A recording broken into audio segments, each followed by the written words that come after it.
A lot of y'all have been taking a look at this thing.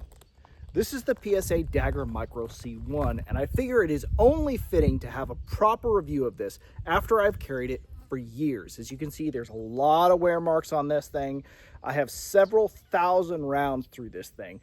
The initial issue I had with this, they said that the extractor was out of pocket or there was some kind of issue with this thing where I just was having failures to extract. I sent it into PSA, they got it back to me within a week. The thing after that has never had an issue. And I need to say that again. Has never had an issue. Every single time that I have squeezed the trigger, this thing has gone bang with a round in the chamber. I've never had a stoppage, a double feed, anything with it. And it is about the time when this thing is going to start to have some issues with some wear and things like that. This is an aftermarket trigger. This is the Trigger Jedi. Lord Almighty, I forget his name. But it's an aftermarket trigger. There's a few different manufacturers out there. I've got the Siley Cat Pro, the TLR7 Sub. Both of those things have functioned rather well. No complaints about either of these things, honestly. But this thing just runs. Honestly, talking about it ad nauseum does very little justice. Let's actually put some rounds through this so you can see what I'm talking about. And it would just be interesting if, as I was firing this, some issues finally came through. But many of you are looking at this as a viable, questioning, is this a viable option for a carry pistol for you? And for me thus far, the answer has been yes. I don't have a training Dagger Micro C1 and a carry Dagger Micro C1. I have one of them, and I carry and train with it. I carry and train with this often. So let's get to the range footage. I'm going to be doing a 2 reload 2 from about, 15 yards. Hand on the barrel, push the button.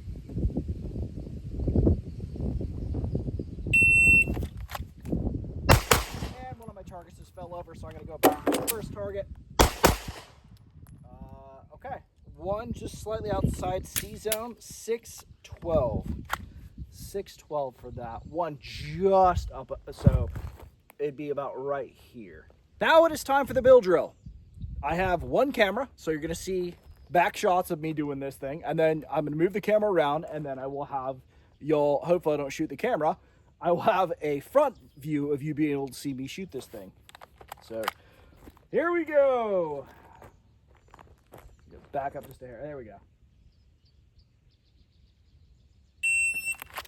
Ooh, a little bit of trigger freeze. That was in 240 for that one. 240. It was clean. I got a little bit of trigger freeze between the 5th and the 6th round. That was in a 255, and I will take y'all over to see. I got this one and this one a little high. So my grip kind of came apart. That is just the nature of me not doing bill drills enough, honestly. But that was in 255. So a little bit slower than the other one. The other one was 24 whatever. This one was 255.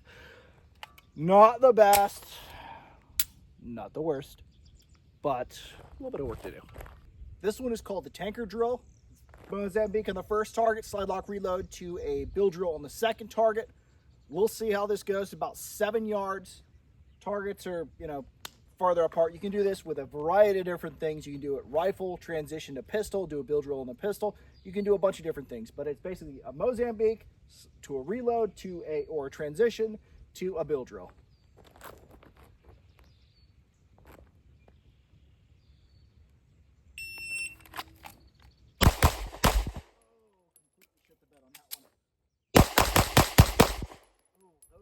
All high. 662 absolutely ruined that drill. Screw the drop. Both of these are clean. That's low.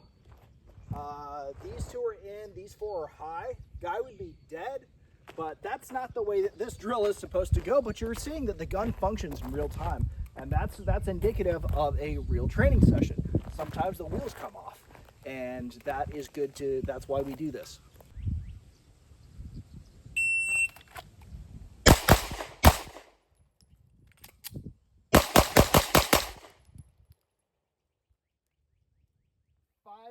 .97. One just outside the C zone. This one was just a hair low, but that was it. Getting better. So overall, after several courses of fire, you can see that this thing functions. I wasn't babying this thing. I wasn't doing onesie twosie rounds at a time. I was running actual drills with this thing. It's got a 2-piece magazine, which is kind of interesting. They do make other magazines for this. These things have been fine. You know, I kind of like how it's got the number of rounds stamped in there, so you can actually see. You got little witness marks. Thing just, it runs. It is a little snappier on the version that does not have the comp. However, or you know, whatever you want to call this, but I'll call it a comp, whatever. After about 25 yards, the accuracy of this thing, you're not going to make a headshot. You really should not be trying to make a headshot with this thing at 25 yards. 15 yards is fine, but you know, it's just one of those things that, due to the subcompact nature of this, limited barrel length, you get some spread on this thing. Fired it on the bench at distance, and the spread was, you know, larger than my hand, so that's less than ideal. But overall, with like 15 yards and in, this thing is absolutely deadly. It's a super light to carry. It's a Glock 43X style configuration. It just runs. It just freaking runs. You can put extra stuff on there. You can do a mag well if you need to. This thing has like just a very tiny bit of flaring. I've never had a hang up on this thing, not like the regular dagger where I had to put a mag well on that thing because it just, I was stuffing magazines into the little cutout there. But this thing has been fine every single time that I've tried to reload it. Should you get one of these things? Ultimately, it's up to you. I'm sure this is just a serving size of one, or sample size of one.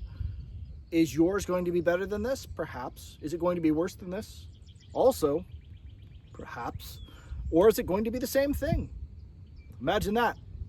Perhaps. Ultimately, the decision is up to you, but I am quite happy with this entrant from Palmetto State Armory.